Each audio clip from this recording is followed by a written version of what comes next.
Hello friends. तो भाई स्वागत है आपका एक नई वीडियो में। और इस वीडियो में हम करेंगे एसएससी सीजीएल 2025 या 2025 में भी जो भी एसएससी के या स्टेट के कोई भी एग्ज़ाम होने वाले हैं उन सभी में मैथ के जो बेहतरीन कंसेप्ट हैं, जिसमें एसएससी जो है प्रीवियस ईयर में हर बार पूछती है, वे कंसेप्ट हम रिवाइज करेंगे।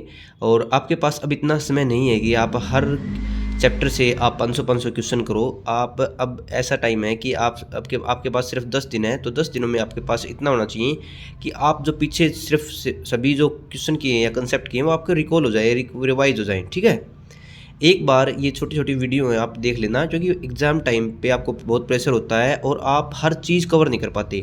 आपको ये पता नहीं होता कि आपके लिए इंपॉर्टेंट क्या है, आपको छोड़ना क्या है और आपको करना क्या है। तो मेरे हिसाब से मैंने इस तरह से ये डिज़ाइन किए हैं कि इसमें आप रिवीजन कर सकते हो बेहतरीन तरीके से और आपके सभी जो सब्जेक्ट हैं वे इसमें क्लियर हो जाएंगे। ठीक है, हम स्टार्ट करते हैं।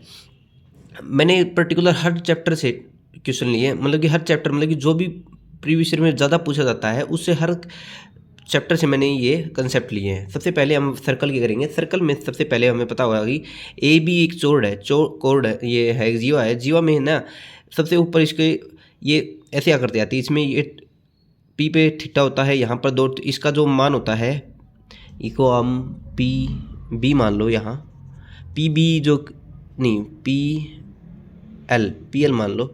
पी एल बी का जो मान होगा 2 थीटा और पी क्यू बी का मान होगा वो 180 माइनस थीटा होगा। ठीक है, हमेशा याद रखो, यदि ऊपर थीटा है तो यहाँ पर 2 थीटा और ये 180 माइनस थीटा। अगला है अर्धवृत्त में बना कोण। अर्धवृत्त में बना कोण हमेशा 90 डिग्री होता है। भाई अर्धवृत्त में बना कोण क्या होता है? हमेशा 90 डिग्री होता है। ठीक है, इसमें बात करते हैं हमेशा इस तरह क्या करती है, यदि ए ये दिया है, ये थीटा दिया है, तो हमेशा याद रखो जो थीटा होगा वो 180 माइनस 2 अल्फा होगा, 180 माइनस 2 अल्फा होगा। आगे ये आकृति बहुत आती है, इसमें पूछा जाता है कि इसमें पेरीमीटर क्या है। पेरीमीटर हमें पता है कि बीपी और जो पीसी की जो वैल्यू होती है वो बीपी की वैल्यू बी के बराबर और पीसी की वैल्यू सीआर के बराबर होती है। तो इसमें क्या हो जाता है कि हम सिर्फ एक जो लेंथ होती है या ए क्यू या ए आर, इसका डबल कर देते हैं तो हमारा उत्तर आ जाए, क्योंकि ये तो सेम होती है। ठीक है, आगे पांचवा देखते हैं। हमेशा ये टेंजेंट में क्वेश्चन आता है स्पर्श रेखा पे पी सी का जो स्क्वायर होता है, हमेशा याद रखो पी ए छोटी और पूरी B B, P A into P B. छठा क्वेश्चन है, ये इसमें टेंजेंट है P A into P B, P C into P D. ये सीधे रिजल्ट है, आपको ये बहुत बेहतरीन तरीके से याद होनी चाहिए। पी ए इंटू पूरी P B, P C into पूरी पी डी। ठीक है, आगे बात करते हैं भाई सेमी सर्कल। सेमी सर्कल में डायमीटर होता है वो 2r होता है। डायमीटर होता है 2r, ए क्यू और क्यू बी ये रेडियस है। ठीक है, पेरीमीटर होता है r into 2 plus pi, r into 2 plus pi. Area होता है इसका 2 pi R square by 2, pi R square by 2। Sector वृत्तखंड, यदि ए ओ बी यदि थीटा है तो हमेशा देखो ये रेडियस होती है भाई, ए ओ बी थीटा है। पेरीमीटर क्या होगा? Radius into 2 plus theta, radius into 2 plus theta. और इसका एरिया होता है सेक्टर का pi R square theta into 360, pi R square theta into 360। इन पे क्वेश्चन बहुत हर हमेशा आता है, एक ना एक क्वेश्चन तो हर शिफ्ट मिलता है। हर शिफ्ट मतलब कि 30 शिफ्ट हुई तो 30 के 30 क्वेश्चन मिलेंगे। Length of the direct common tangent, direct common tangent की लेंथ होती है D square minus R square. जिस तरह आप याद रख सकते हैं कि इसमें सीधी है, डायरेक्ट है तो माइनस होगी हर जगह पर। ठीक है, और लेंथ ऑफ ट्रांसवर्स में ये गुणा का निशान मान लो या प्लस का निशान मान लो तो एक प्लस का आ जाएगा। ठीक है, आप इस तरह याद कर सकते हो। Length of transverse common tangent D square minus R plus R का square, D square minus R plus R का स्क्वायर। ठीक है, 11 में है when two circle of radius R and R touch each other externally, मतलब बाहर से स्पर्श कर रहे हो तो इसके केंद्रों के बीच की दूरी तो होगी आर प्लस आर। भाई ये भी आर है, ये भी आर है, ये बिग आर है, ये स्मॉल आर है, तो आर प्लस आर केंद्रों के बीच की दूरी। और length of direct common tangent हो जाएगी इसकी 2 into r r, 2 into r are.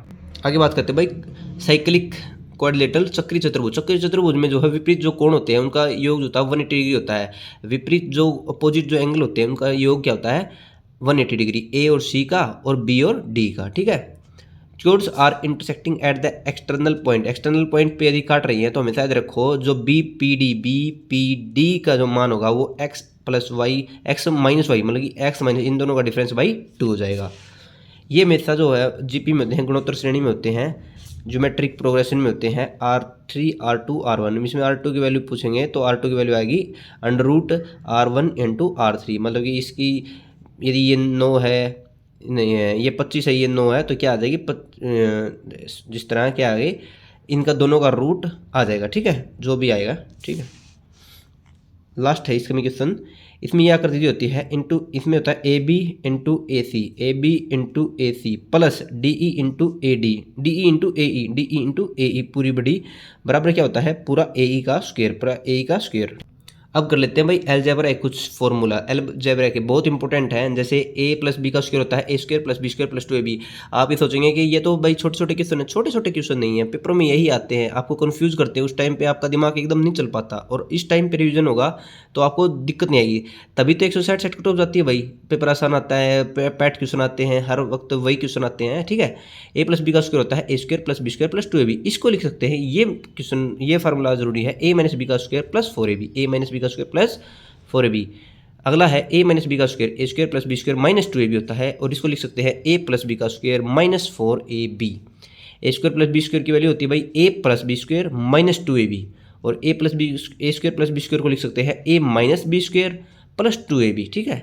A square minus B square होता है ए माइनस बी और ए प्लस बी, और ये एक फॉर्मूला है वेरी इंपॉर्टेंट, ए प्लस बी का square plus A minus B का स्क्वायर होगा 2 into A square plus B square, और सातवां है ए प्लस बी का स्क्वायर, इसमें माइनस है ए माइनस बी का स्क्वायर, तो इसमें 4ab हो जाएगा।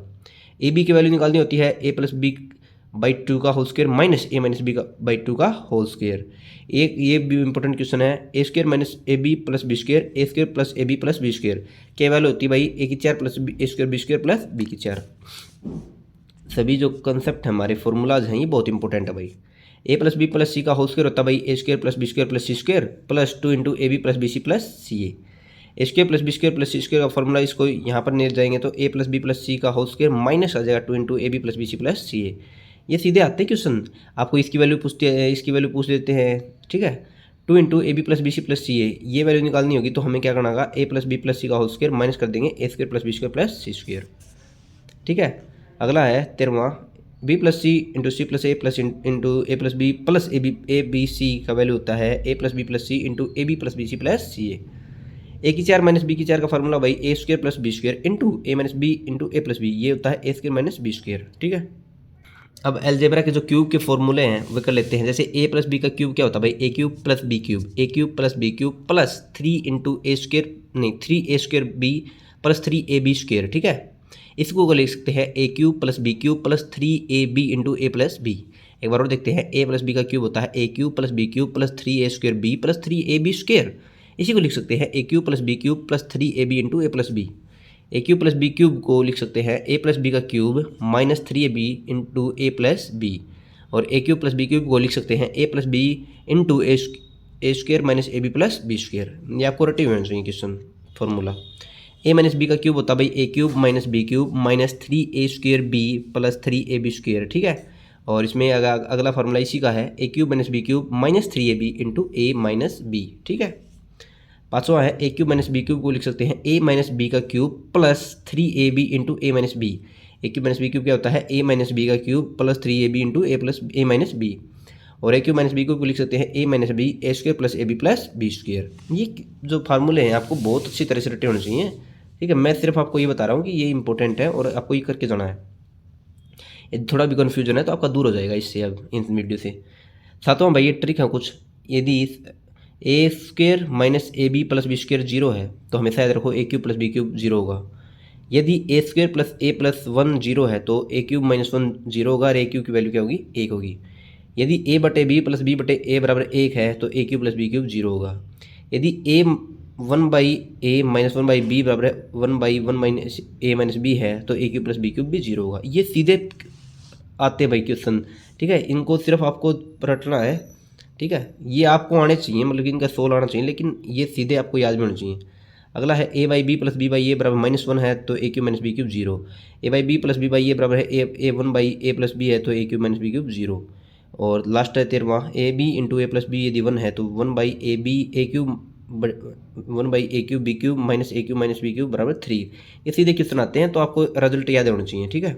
अगला भाई बहुत important, sum of first n natural number. Sum of first n natural number का होता है जैसे 1 2 3 ये सभी जोड़ के एन के लिखते हैं तो n into N plus 1 by 2। और इसके स्क्वायर का जो फर्स्ट नेचुरल नंबर का होता है N into N plus 1 2 N plus 1 by 6। ये बहुत इंपॉर्टेंट है। Sum of first natural number N into N plus 1 by 2, square में N into N plus 1 2 N plus 1 by 6। और क्यूब में होता है n into N plus one का square by two, n into N plus one का square by two. और sum of even integer भाई सम पूर्णांकों का योग होता है, जैसे 2 + 4 + 6, जैसे 2 1 तक दिया है, जैसे 608 तक दिया है, जैसे किसी तक दिया है, तो n into N plus one, n into N plus one. और ओड इंटीजर के लिए हमेशा n स्क्वायर कर देंगे, जैसे अब 1 3 5 7 जैसे 25 संख्या तक पूछा तो 25 का स्क्वायर 625 आ जाएगा। ये जैसे डिविडेंट है, भाज्य है, को लिख सकते हैं divisor into quotient, divisor multiply quotient plus remainder. भाज्य क्या होता है, भाजक प्लस भागफल, भाज्य क्या होता है, भाजक गुणा भागफल प्लस शेषफल। ठीक है, आगे कुछ शर्ट्स से हैं, जैसे ए की एम गुणा ए की एन करते हैं, ए की एम गुणा ए की एन करते हैं तो ए तो कॉमन आ जाता है, एम एन प्लस हो जाते हैं, ए की एम प्लस एन। जैसे ए की एम भाग में ए की एन है, ये तो ये हो गया कॉमन हो गया हमारा ए, तो ए की एम माइनस वन घट जाएगा। यदि ए की एम की एन है तो ए की एम एन हो जाएगा, यदि ए बी की एन है तो ए की एन भी हो जाएगा और बी की एन भी हो जाएगा। यदि ए की जीरो बराबर क्या होता है, हमेशा एक होता है, और ए कभी भी जीरो नहीं होता। ए की एक बराबर है ए ही होता है। ए की एक्स बराबर है ए की वाई है, तो ए तो कॉमन है, तो एक्स और वाई भी बराबर हो जाएंगे। यदि ए की एक्स बराबर बी की वाई है तो एक्स और वाई बराबर है, इसमें एक्स और वाई ए और ए की एक्स बराबर बी की वाई है, तो हमेशा याद रखो इसमें ए और बी बराबर हो जाएंगे। ठीक है, आगे है ए की वन बाई ए की वन बाई ए की एन है, तो सीधा घट इसमें ऊपर जाएगा, तो ये ए की माइनस वन हो जाएगा। यदि ए बाई बी की एन है तो ए की भी एन हो जाएगा और बी की भी एन हो जाएगा, और इसको लिख सकते हैं ए की एन भाग में बी की एन। ए की माइनस एन है और बी की भाग में क्या है, बी की माइनस एम है, तो इसको वापस उल्टेंगे तो प्लस हो जाएगा, जैसे बी की एम हो जाएगा और ए की एन हो जाएगा। और ए की एम बाई एन है तो एन तो बाहर आ जाएगा और ए की एम अंदर चले जाएगा। ठीक है, ये कुछ इसके जैसे फंक्शन है, जैसे हमेशा ये अनंत तक दिया हुआ ए की ये ए रूट में, तो हमेशा इसका उत्तर ए ही आएगा। यदि ये 4 संख्या तक दी गई है ए तक, कि ए की 2n minus one by 2n। ठीक है, A P A plus D A plus 2d, N term निकालनी होगी तो भाई A plus N minus one into D, और पदों का योग निकालना होगा तो N by two into two A plus N minus one into D. आज की हमारी लास्ट स्लाइड, गुणोत्तर श्रेणी ए आर और a r square, n term निकालनी होगी तो ए की एन टर्म निकालनी होगी तो a r into n minus one, a r की एन माइनस वन। योग निकालना होगा, यदि आर छोटा है एक से तो A into A bracket one minus R की N by one by R. यदि आर बड़ा है एक से तो ए इंटू आर की N minus one by R minus one. और इसमें 3 जो क्रमागत पद होते हैं वो ए आर स्क्वेयर या ए बाई आर ए आर। 4 क्रमागत पद आ जाते हैं ये पेपर में कि भाई 3 क्रमागत पद है ए जी पी के। ठीक है, ए पी के भी होते हैं, जी पी के भी होते हैं। A r square a r cube, और ए बटे आर स्क्वेयर ए बटे r r square. LCM multiply HCM होता है फर्स्ट नंबर गुणा सेकंड नंबर। एचसीएफ होता है फ्रैक्शन का एचसीएफ ऑफ न्यूमिनेटर, और एलसीएम ऑफ डिनोमिनेटर आएगा यहाँ पर, सॉरी डिनोमिनेटर। ठीक है, ये न्यूमिनेटर है न्यूमिनेटर। ठीक है, LCM of fraction, LCM of numerator और एचसीएफ ऑफ डिनोमिनेटर। ठीक है, तो इस वीडियो में इतना ही था भाई। सभी जो है ये फॉर्मूला सिर्फ उनके लिए, सभी जो बच्चे जो पेपर की तैयारी कर रहे हैं उनको पता है कि लास्ट टाइम पे रिवीजन हो सकता है। ठीक है, बच्चे भी यही मांग करते हैं कि जल्दी जल्दी रिवीजन कराएं, ऐसा नहीं होता कि हर चीज़ समझाई जाए, क्योंकि इस टाइम पर भाई कोई बच्चा ऐसा नहीं है कि ये हर चीज़ समझेगा भाई। ठीक है, तो आपके पेपर की जो जल्दी है वो इसमें ज़रूरी है, और पेपर में जो क्वेश्चन आएंगे वही इनसे ही बनेंगे। ठीक है, thank you very much, like share subscribe.